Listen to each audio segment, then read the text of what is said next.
This story is about 10 rather close relations of ours who seem to get into almost exactly the same kind of trouble we do. All 10 of these jolly characters lived in the same neighborhood and were all good friends, generally speaking. Each of them had a bicycle, and each took care of his bicycle in exactly the way he took care of himself.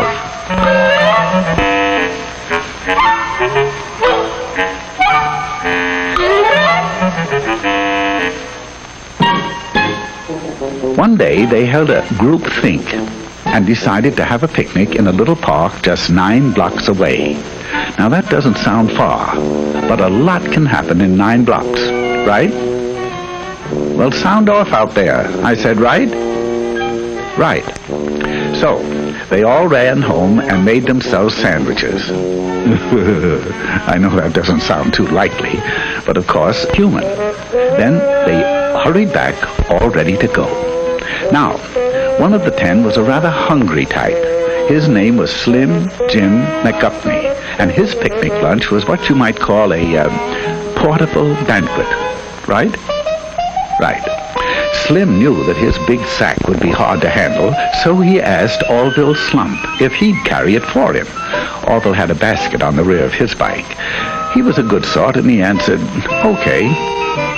Some of the others noticed this and asked him if he'd carry theirs, too. Orville answered graciously, well, I guess so. And naturally, everybody else did the same until Orville's rear basket looked like a chuck wagon.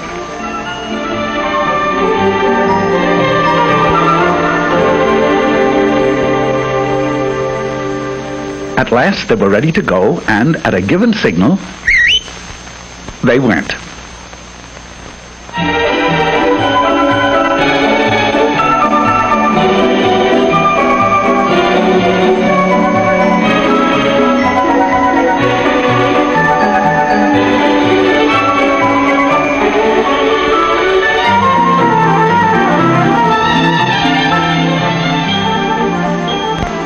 Now this is Rooty Toot Jasperson. He had the newest bike in the bunch, and he was as proud of it as he could be. He made it a point to get in the lead, and there he intended to stay. It would seem that Rooty Toot was a slam-bang go-getter headed for big things in life, right? Right. But when you have to be first all the time, there are a few things you find you don't have time for. Such things as making hand signals. Oh, he knew very well that bike riders are supposed to signal just like auto drivers. Hand down for slow or stop. Hand up for right turn.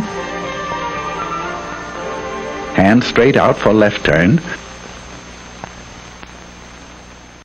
But pretty soon, he began to feel silly making so many signals to stay out in front. So he skipped one to rest his poor old tired arm. Just one signal, once. At this point, Rooty Toot Jasperson left the party.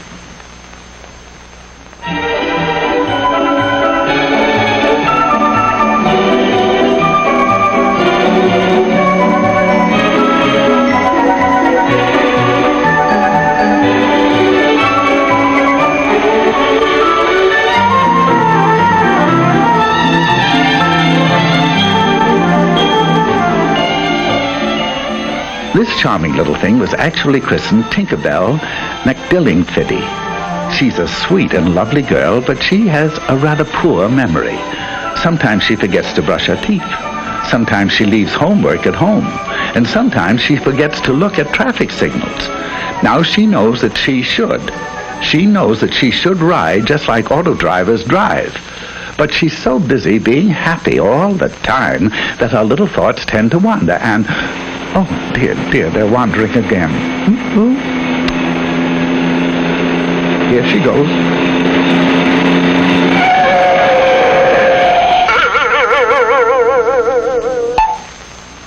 Exit Tinkerbell McDillingfitty. She forgot now and then.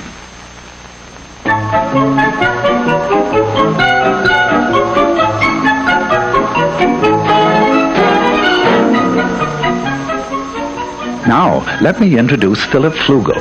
He's a star athlete, the president of his class, an honor student, and he has the handsomest profile in school. Just look at it, will you? Now, Flug, as his friends call him, has one little flaw in his character. He is very easily bored. Right now, he's asking himself why everyone has to go up this side of the street. It's so samey. So, proving that even a class president can make mistakes, he decided to ride against traffic. Oh, he knows that auto drivers never do this, and that he should follow the very same traffic rules. But he's in the mood to do something different. Anyway, there are no policemen around to see him.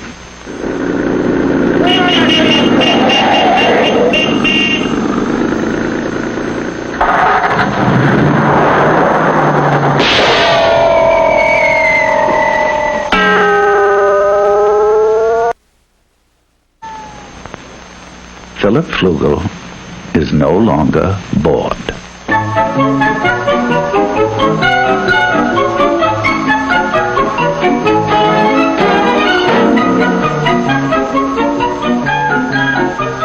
You've probably wondered about this fellow on foot.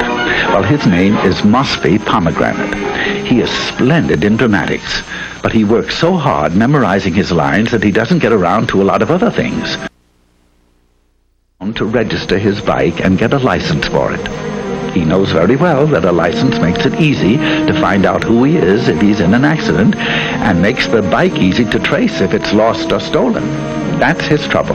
Last week, while he was rehearsing the lead in King Kong, someone rode off with his bike. He went to the police, but of course they couldn't help him since it had no license or registration. He stomped out of the police station angrily, and he's been stomping ever since.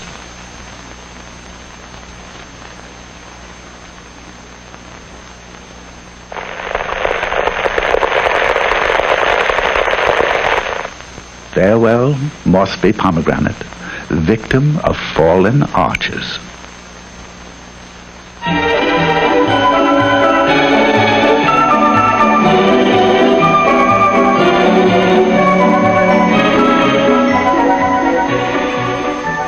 If you look carefully, you'll see Trigby Phipps. He's the smaller one in Eclipse, trying to make that bike go. His passenger is an old friend of ours, Slim Jim McGuffney. Slim Jim's bike recently collapsed from the effects of his diet, and Trigby, being a nice little fellow, agreed to ride him. Now, he knows that no auto driver would drive with a passenger in his lap. He also knows that you can't see ahead very well with someone on the handlebars, and that you can't control the bike well, and that you can't make signals either. Furthermore, it is tiring. Right? Right.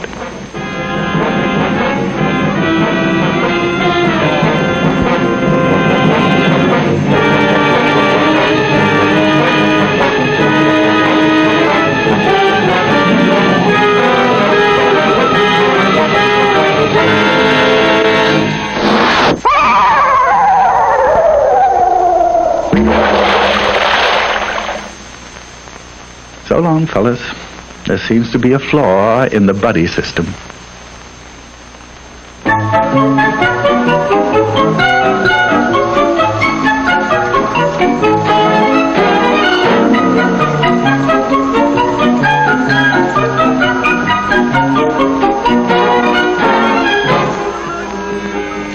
Meet Nellie Swibach. She's as nice as can be on foot.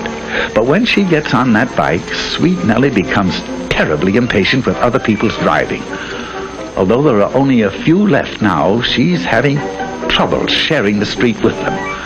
So Nelbert is about to make a decision she'd never make if she weren't angry. There she goes. There she goes. She knows that riding on the sidewalk isn't allowed in her city and many others, and that even where it is, pedestrians always have the right of way. But Nelbit's upset, and she'd like to know just one good reason why she shouldn't take over the sidewalk all to herself.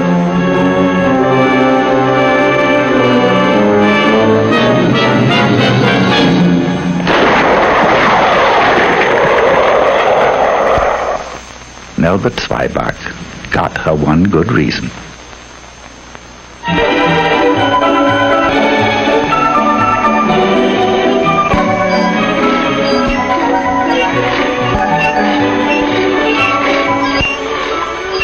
Those noise transportation of Filbert Bagel. Filbert hates his old bike. He refuses to take care of it because his folks will probably give him a new one for his birthday. He can't see any reason for taking care of a heap of junk, even if he made it that way himself. He will in a moment, though. You see, he doesn't know it, but he'll find out that there's not a shred of a brake left.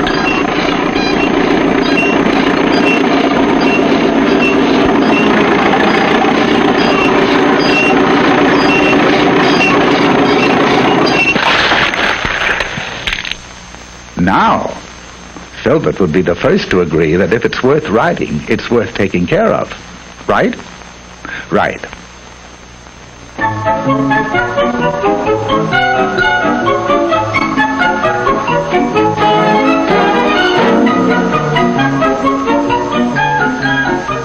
Quickly meet Stanislaw Higginbottom while you can. He's a nice boy, but he won't be with us long.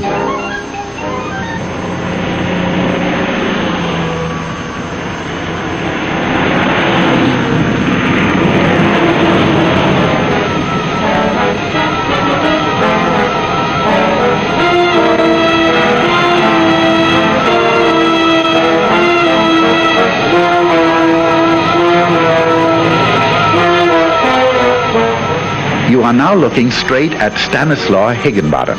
He has neither lights nor reflectors.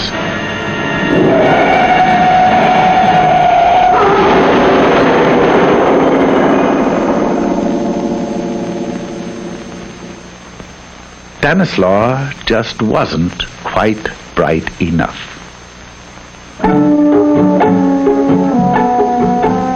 All of which leaves Orville.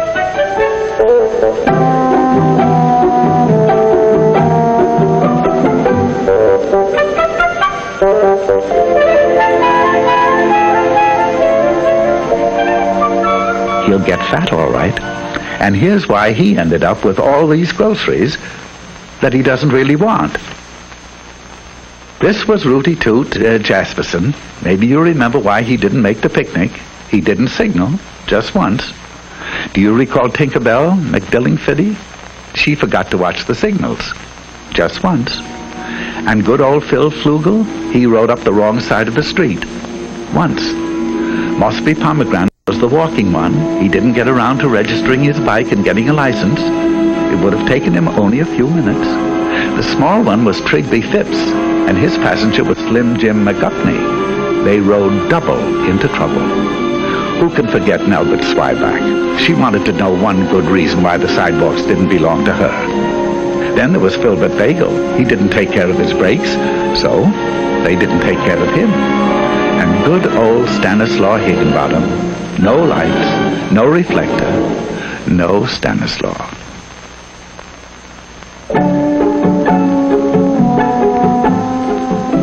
So that's why Orville Slump is picnicking alone today. He watched the signals, he obeyed traffic signs, he made hand signals, he rode alone, he stayed on the right side of the street, got a license, rode just like auto drivers drive, and kept the brakes and all in good condition. And he got fat. Of course, it was very lonely, but not as lonely as this.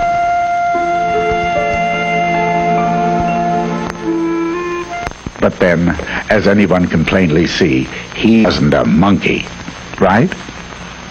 Now, that sounds as if you really mean it, right?